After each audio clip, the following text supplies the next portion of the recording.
Welcome back once again. This is Jinx with All About That Nerd Life. This time we're opening Born of the Gods. So, I did not get any gods from the Theros block. Or, not Theros block, but Theros booster box I thought I opened. Let's see if I get some from here or Journey to Nyx. Journey to Nyx? Well, the next one. Ooh, look at that. There's an actual paper in here. Remember when they used to put paper in here? Schedule casual events at your store. I don't have a store. Alright, we got 36 booster boxes to hopefully get some gods. Let's flush out some of the ones I have, some I don't have, or perhaps even some foils, because I love me some foils. Alright. Alright, so we're going to grab a stack. We're going to start opening. Here we go.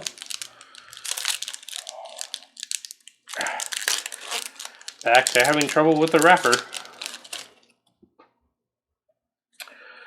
Commons. There we go. Into the uncommons. 1, 2, and 3. And the rare is this. In this one is a Scryland Temple of Enlightenment. Honestly, I kind of like the Scrylands. You can tap for one or the other color land, and I like the fact that sometimes you can actually use them to see what's on top of your library. You know, if you're in a bind and you run behind and you're never going to get to school on time. I'm sorry, that's Saved by the Bell. What am I doing? It helps you in a pinch if you want to look at the top card of your deck. And the rare on this one is Whims of Fate.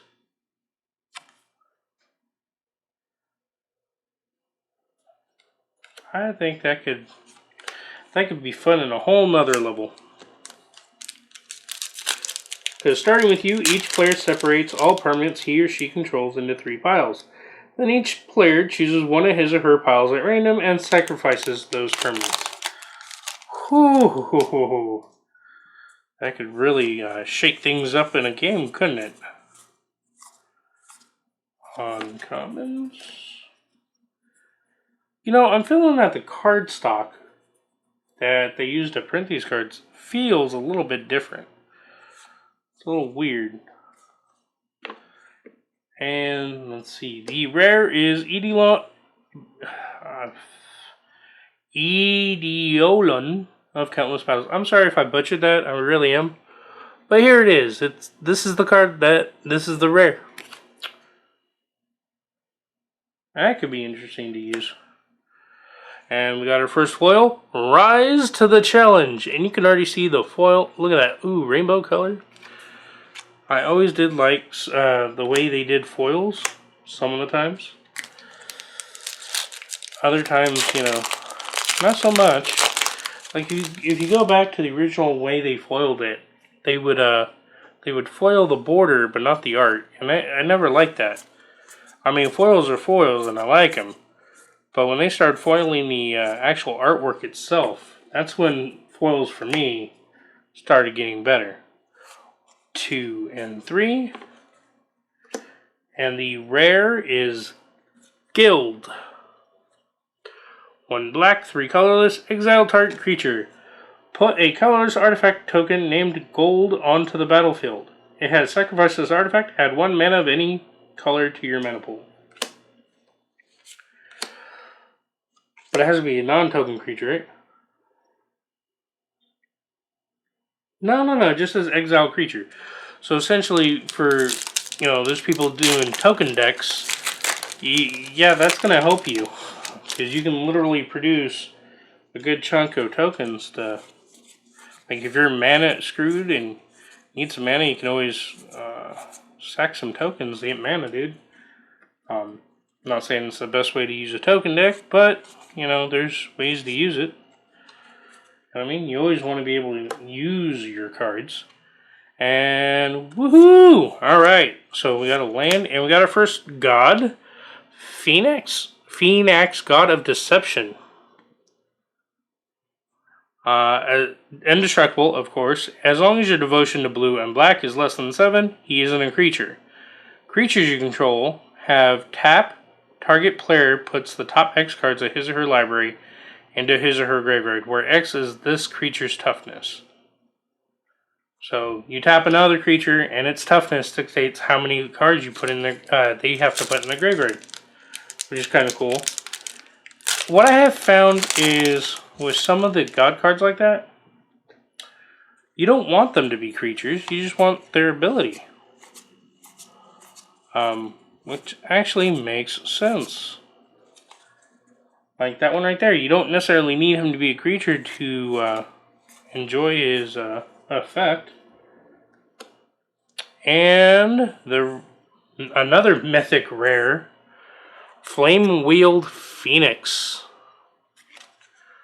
Flying, Tribute 2. As this creature enters the battlefield, sorry, I'm fumbling over words, an opponent of your choice may place 2+1/+1 counters on it. When Flame Wreathed Phoenix enters the battlefield, if the tribute was not paid, it gains haste, and when this creature dies, return it to its owner's hand. That's kind of cool, man. It's like you can either give me a 5/5, or you don't give me a 5/5 and it has haste, and I beat your face with a 3/3. Oh, and by the way, when it dies, it comes back to my hand. Yeah, that can be a problem. In a hurry. Alright. Oof. Alright. Here we go. Dude, what is... You know, I thought I saw something, but... Can you look at that? Look at that. Look at that. The wrapper is actually see-through. And it's not how I tore it. It's... That's actually kind of cool. I like that. That's kind of cool how they did that. I didn't even notice. I don't know how many people actually pay attention to booster pack wrappers, but that is interesting. And the rare is Fate Unraveler for this booster pack. And we got another foil, Stratus Walk. Woo, foils. Gotta love me some foils. But yeah, so let's look at the packaging. Look at that. You see the silver, but if you actually look close enough, you actually see one of these. You see one of these or the back of a token. Which is actually, okay, that kind of explains it. How they got around, not knowing what was in the booster pack. Not saying they would put it front ways anyway, because they usually package them all the same way. Alright, let's see. The rare in this one, Fated Intervention. Fated Intervention. Put 2/3/3 green Centaur enchantment creature tokens on the battlefield. If it's your turn, scry 2. So it's something that can be played, it's an instant. It can be played anytime, which is nice. Because then you could play it instantly and have blockers. But if you play it on your turn, there's an extra little bonus. Let's see.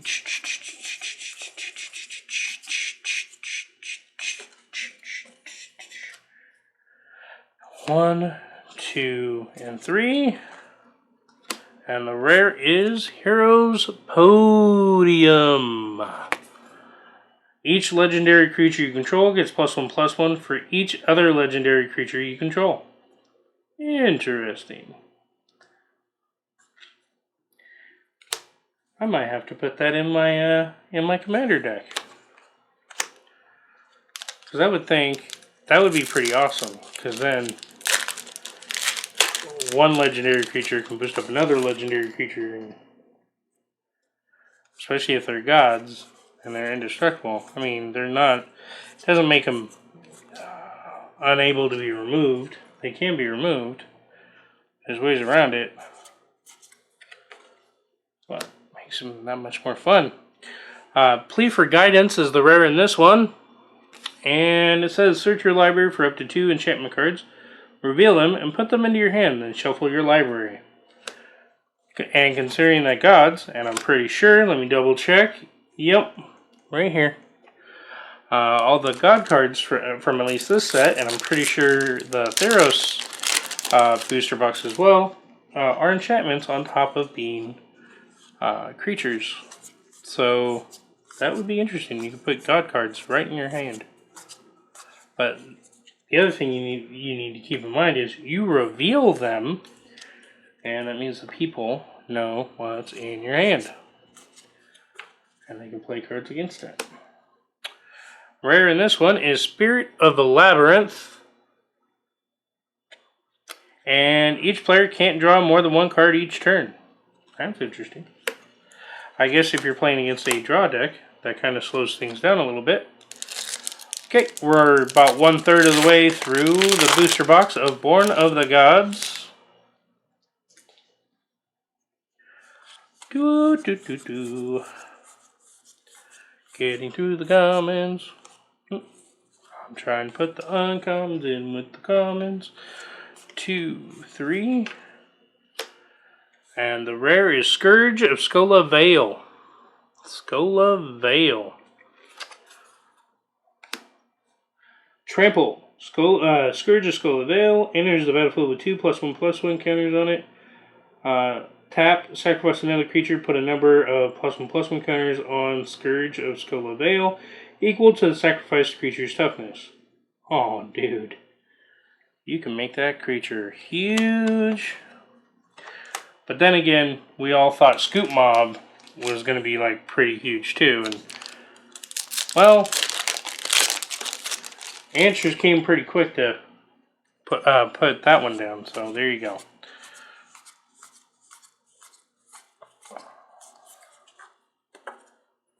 Alright, 1, 2, 3 uncommons. And the rare is Tromo Kratos. Do apologize if I butchered the name. It has hexproof unless it's attacking or blocking. And it can't be blocked unless all creatures defending player controls block it. Interesting. Interesting. I'm not sure how that would work. I like how it has hexproof unless it's blocking or attacking. So just, you know, when it's not doing something, it's good to go. Alright, getting through the commons. Getting through the commons. Alright, 3. And you're like, what is it? What is it? Fated Conflagration? I'm sorry if I butchered that name. I like the artwork though. It deals 5 damage to target creature or planeswalker. Excuse me. Oh man, hiccups all of a sudden. 5 damage to target creature or planeswalker. And if it's played on my turn, I scry 2. That one actually, I see that one being played a lot more. Now that planeswalkers are a mainstay. And most decks nowadays, casual or not, they usually have at least one planeswalker in their decks. There we go. Loop. 2, 3. And the rare is Herald of Torment. Bestow. You can either cast this for 2 green, 1 colorless, or bestow it onto a creature for 2 green, 3 colorless. If it's a creature, it has flying. At the beginning of your upkeep, you lose 1 life. If it enchanted a creature, the enchanted creature gets +3/+3 and flying. So this one seems like it'd be better if you bestowed it rather than playing it as a creature. Because I don't think you lose 1 life if it's on a creature. I'd have to look into that. Oh, there we go. Oh, you remember the full art Kiora's followers. Ooh, those are nice. If I can get those foiled out, oh, that would make my day. That would make my day. Alright, so the rare in this one is Nesion Wilds Rangers. Wilds Rangers? That's a mouthful. I am thankful for Phoenix, the Flame Emerald Phoenix. But I'm hoping for more mythics here, people. We have yet to get a foil rare or mythic rare. I only have 2 mythics, and one of them is a god. So let's see if we can get more. Alright. Oop. Scoot that over. 2, 3. And the rare in this one is Silent Sentinel. Flying. Whenever Silent Sentinel attacks, you may return target enchantment card from your graveyard to the battlefield. It's a 4/6. The ability is sound, but the card itself costs 2 white and 5 colorless. It's pretty hefty for. I mean, I understand you got to balance out the cost with the ability, but I don't know how well that's going to be playable in decks. But then again, you know, a lot of more other people are way more creative than I am when it comes to building decks. I looked at mine back in the day when I used to play. I'd be like, I never thought of getting that or doing it that way. It's crazy. The rare is once again Traumacotis, Cretus, whatever. I think I pronounced his name wrong again, but it is what it is. I would have good ideas, but my follow through would not be all that great. Well, you know, that's what happens when you know, you're going to school, you got kids, and you're married. Your attention gets pulled in so many directions. It's hard to focus on just one. Wouldn't trade any of it for anything in the world. The rare is Orbiter of the Ideal in this booster pack, because I love my wife, I love my kids, and I wouldn't trade them for anything in the world. I mean, they frustrate me to no end. And when I say them, I mean all of them, my wife included, but I love them to death, and I wouldn't trade them for anything in the world. Ah, there we go. Alright, 1, 2, and 3. Oh, it feels like there's a foil in there. But the rare is Painseer. Inspired. Whenever Painseer becomes untapped, reveal the top card of your library and put that card into your hand. You lose life equal to that card's converted mana cost. So depending on how you use that could be quite useful. And the foil is Kragma Butcher. It is a common, but the artwork is foil and it looks pretty spiffy. Whew.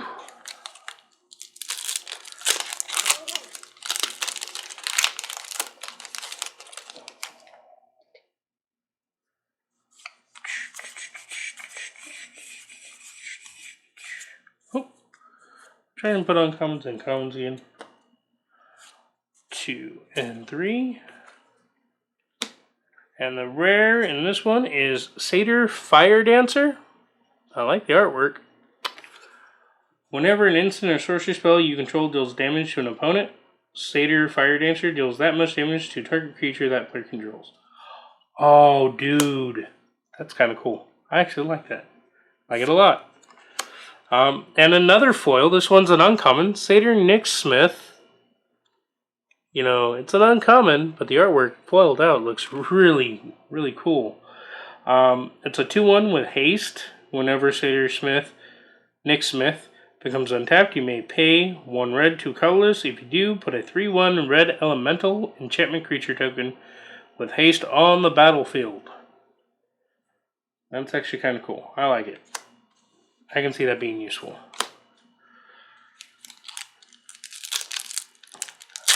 Once again, hoping to get more mythics, more gods. See what we can do. I mean, if I can get at least one God per, I guess, third of the box. That'd be kind of cool, right? Alright, so 1, 2, 3. I feel like there's a... Nope. I was kind of hoping for another foil. Sorry, making sure I didn't put stuff in the wrong pile. And the rare is Eater of Hope. I gotta say, that artwork is pretty spiffy. It's a 6/4 flyer. Tap 1 black, sacrifice another creature, regenerate Eater of Hope. Tap 1 black, 2 colorless, sacrifice 2 other creatures, destroy target creature. You know, it's a hefty mana cost on that one.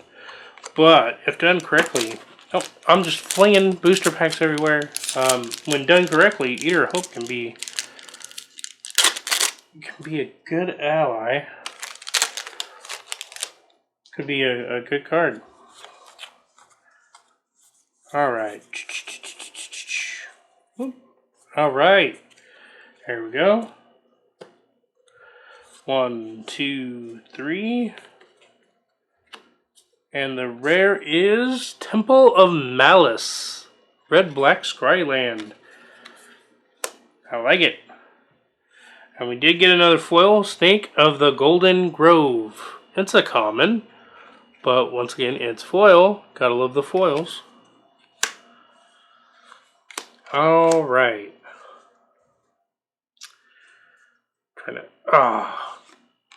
Come on, organize it.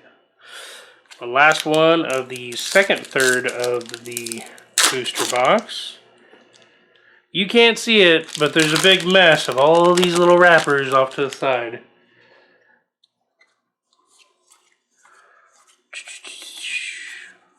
They're off to the side until I'm done, and then I just scoot them over into my wife's area. No, I'm kidding. I clean them up myself. I don't make her do it. That's not very nice.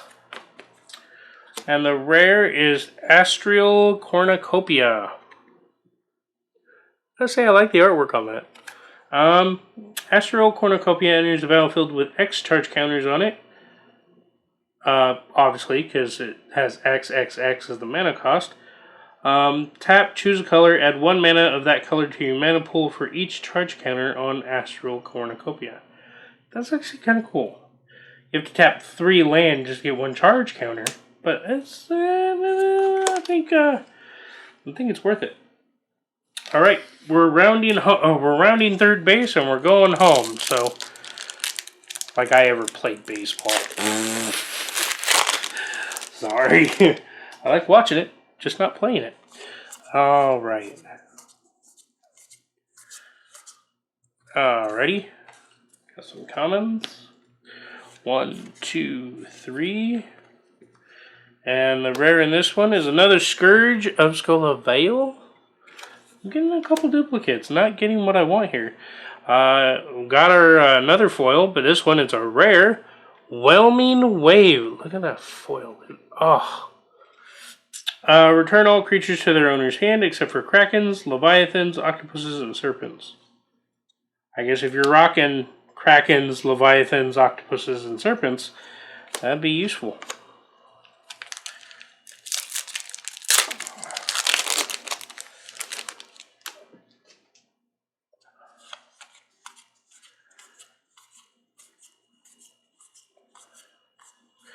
Okay.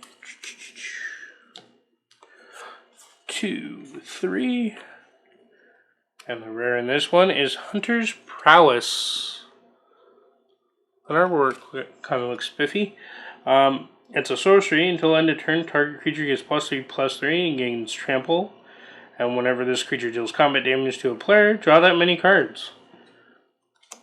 But it's a sorcery. I mean, if it was instant, it'd be a little bit better because you can kind of like ninja the extra damage in. Plus give the creature trample, so then it tramples over the creature, so then you can draw cards.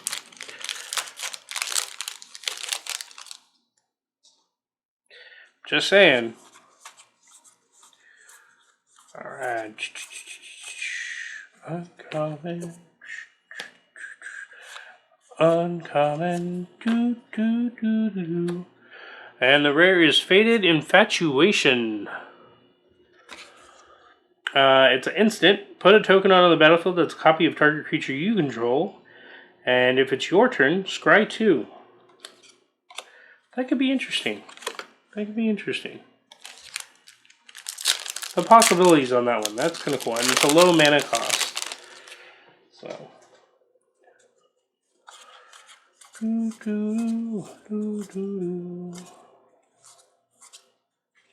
we go.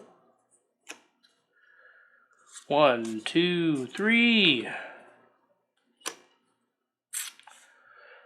Another one that I believe we already have is Whims of Fate. Yeah, I'm pretty sure I already have that one. Each player puts their stuff in 3 piles, picks 1 pile, they exile that. I'm getting a lot of duplicate rares here. I'd rather get mythics instead of duplicate rares.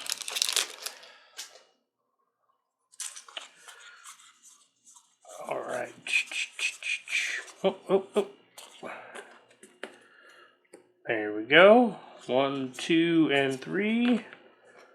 Well, shut the door, slap my mama, because I just got another mythic rare. Please, well, don't slap my mama, that wouldn't be very nice. But Ramaz, King of the Oreskos, I'm sorry if I'm butchering that. It's for 2 white, 1 colorless. It's a 3/4 with vigilance.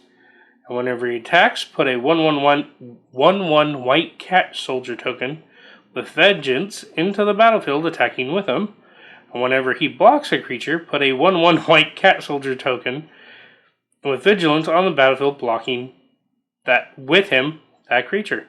That, I gotta say, I think that's a pretty good card. Oh look, I didn't even notice I got a foil. Look, Griffin Dreamfinder. I was so ecstatic about the mythic rare, I didn't even see the foil.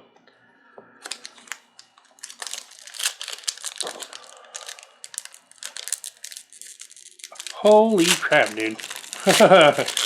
Packaging, man. Either loves me or hates me.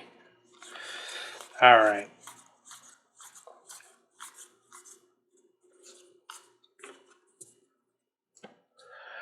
Alright, 1, 2, 3. Rare is Fated Return. Put target creature card from a graveyard onto the battlefield under your control. It gains indestructible. If it's your turn, scry 2. That's kind of cool. And kind of a high mana cost on that one. 3 black, 4 colorless. But I'm not going to say it's a dead card. I'm not going to say it's unplayable. Because I feel like any card can be playable given the right circumstances. Alright. Heh, that's funny. First uncommon, Vanguard of Bramaz. 2, 3. Another duplicate. Nessun Wilds Rangers. Huh. Like I said, I just wish I had more mythic rares than getting duplicate rares. Especially ones I don't think are very good or that I would ever use. But here's hoping for more mythics. Alright, 1, 2, 3. Not a mythic, but it's a rare we don't have. Mind Reaver. Heroic. Whenever you cast a spell that targets Mind Reaver, exile the top 3 cards of the target player's library. Tap 2, blue, sacrifice Mind Reaver, counter target spell with the same name as card exiled with Mind Reaver. That's kind of cool, but you gotta play spells on him for him to be useful. I mean, it's not very expensive to play, but oof, cards are just popping out of the packaging. Doop doop doo doo ba doo ba doo. There we go. 2, 3. Looks like I got another temple.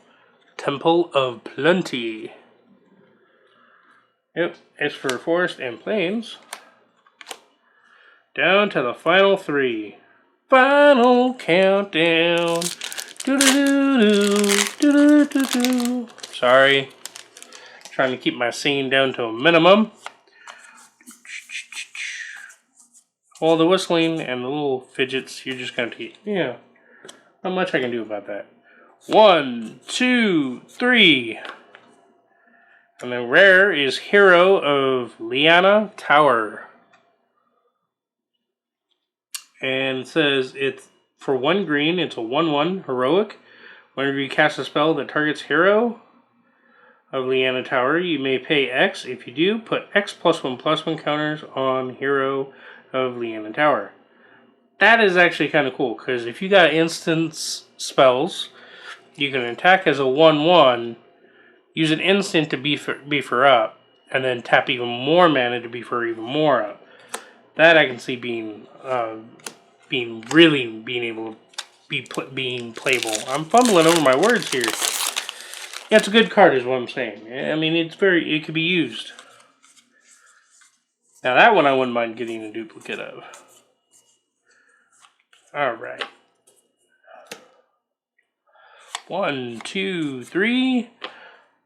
Wah, wah. Not a mythic. Whelming Wave. Not a mythic, but it is a non-foil version of the foil one we already have. Right here. So there you go. Here's the last one. I'm hoping for at least one more mythic. One more mythic. One more mythic. See if I can get it. Go through the comments. Kiora Follower, man. I like that card. I'll take it. 1, 2, 3. Herald of Torment is our rare. Oh, well, there you go. We got a foil rare here. That's always nice.